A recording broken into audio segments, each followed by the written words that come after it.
天是一个养肝的好季节，对于肝脏不好的人来说，不妨抓住这个时机，每天睡前做一个拉筋动作，能让肝脏越来越好哦。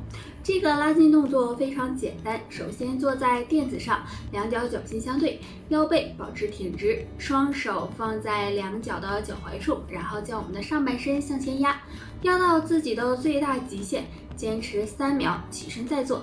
那做完将双腿向身体两侧伸直，双手尽量的去够脚尖儿，也是呢做一会儿就行。那这个动作呀，每天睡前做5分钟左右。能够促进血液循环，拉伸肾经和肝经，有很好的养肝护肝的作用。那肝不好的朋友还可以配合着喝点养肝茶，比如菊花茶、蒲公英根茶等，这个养肝效果。大家好，欢迎收看本期内容，我是木子。水是生命之源，我们每天都要喝水，但是有的人刚喝完水就想排尿，这是怎么回事呢？正常的排泄是可以将我们体内的毒素、垃圾排出去的，对身体健康是有帮助的。而当你喝水量过多或者是过快的时候，就可能会出现喝完水就想上厕所的情况。其实这并不是肾脏出现了问题，但如果不是这个原因，那就要注意2个问题了。第一，膀胱括约肌太松。通常情况下，我们的膀胱是有弹性的，可以储存很多的尿量，所以当饮水过多的时候，不会立刻出现尿意，但如果膀胱括约肌太松，那么喝水的时候就会有想去厕所的冲动。通常这种情况会发生在孕妇身上。第二，膀胱天生比较小。有些人的膀胱天生就比较小，所以当喝水的时候就会有想排尿的情况。所以大家出现这种情况时，尽量不要憋尿，要不然很容易增大膀胱，对健康不利。那上面的这2个原因，不知道你了解了吗？奶茶是很多女孩子的热爱，但是你知道奶茶存在很大的健康隐患吗？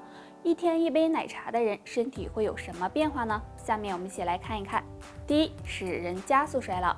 因为现在的奶茶中添加了很多食品添加剂和糖，如果长期饮用会使人衰老加快。除了奶茶，还有一些甜食也是衰老的加速器，大家要注意。第二，使人发胖。大家都知道奶茶非常好喝，所以很多人经常喝。奶茶中含有的糖分，如果喝得太多，也会使人发胖，尤其是女性朋友，如果不想发胖，那么最好少喝。第三，增加患心血管疾病风险。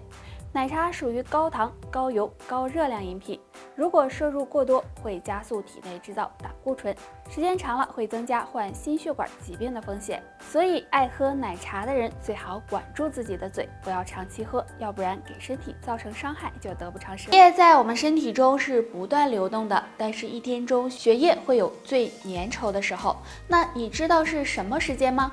那就是早上5点左右的时候，因为我们身体经过一晚上的新陈代谢，体内水分会流失，这时血液粘稠度就会加大，一般到了早上5点左右，也就是最顶峰了。这也是为什么有些人早起后会有头晕头痛、视力模糊的情况。如果想要稀释血液，大家可以在起床后喝1杯温开水，除此之外还可以常吃2种食物。第一种，荞麦。荞麦中含有多种的维生素，能够促进血液循环，净化血液，让血管更加通畅，预防血液粘稠。第二种，洋葱。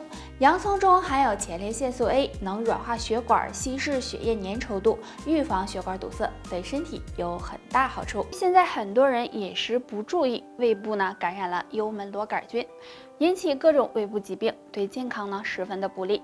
那经常用2物泡水喝，有很好的杀菌养胃作用，可以帮助抑制幽门螺杆菌。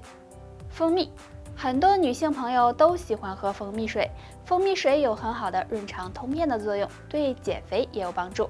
除此之外，蜂蜜水还可以让幽门螺杆菌得到很好的抑制，帮助修复胃黏膜，有很好的养胃杀菌效果。最好是在饭后喝，这样效果会更好。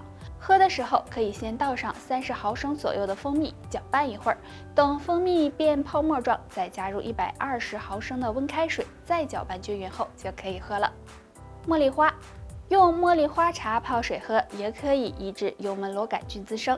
茉莉花茶味道清香，很多人都喜欢喝。没事的时候，大家可以早晚都泡一杯茉莉花茶，有很好的养胃杀菌的功效。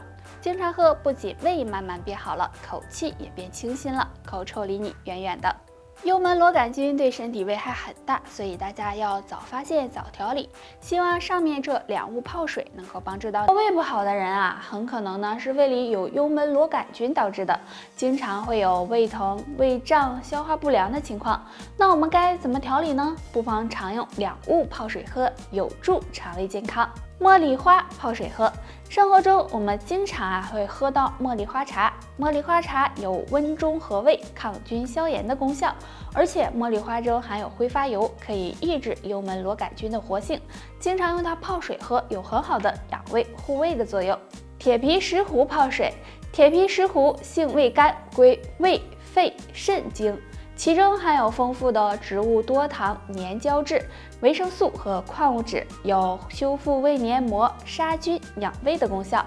那经常用它泡水喝，对肠胃也有很好的保护。生活中有甲状腺结节的人很多，大多都会发生在女性身上。如果有甲状腺结节，那么一定要注意饮食。那下面这3种食物最好忌嘴。第一种，火锅。冬天很多人都喜欢吃火锅，火锅虽然好吃，但是火锅比较辛辣，还很烫。如果经常吃，容易刺激甲状腺，不利于甲状腺的健康。第二种，富含碘的食物。有甲状腺结节的人，含碘多的食物也要忌嘴，比如海带、紫菜等。